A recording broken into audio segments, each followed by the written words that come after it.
बहिणीचं नाव कृष्णादेवी गुप्ता आहे आणि ही बहीण आपल्याकडे टिटवाळा येथून प्रार्थनेला येते आणि प्रार्थनेला आलेल्या आहेत. हालेलुया. आता बहीण साक्ष सांगते, या बहिणीला अचानक काही दिवसांपूर्वी पूर्ण डोक्यापासून गुडघे पाय सगळीकडे सुजन आली. एवढी सुजन आली की सहनशीलतेच्या बाहेर होती.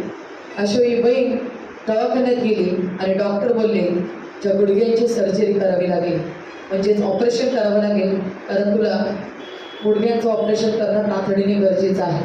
आणि 2 लाख रुपये खर्च सांगितला.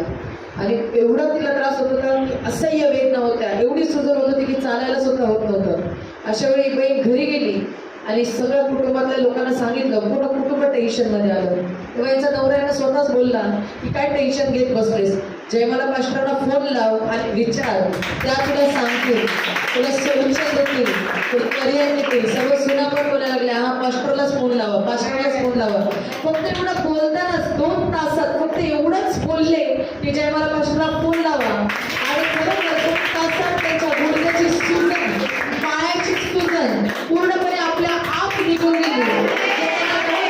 शांत बसायला होत नव्हतं, शांतता जाणवली. आणि दुसऱ्या दिवशी सगळे बोलायला लागले की कलम जानेवाले होते. बोलले हा मी जाणार, कारण देवाने मला जाणे इतकं बरं केलेलं आहे.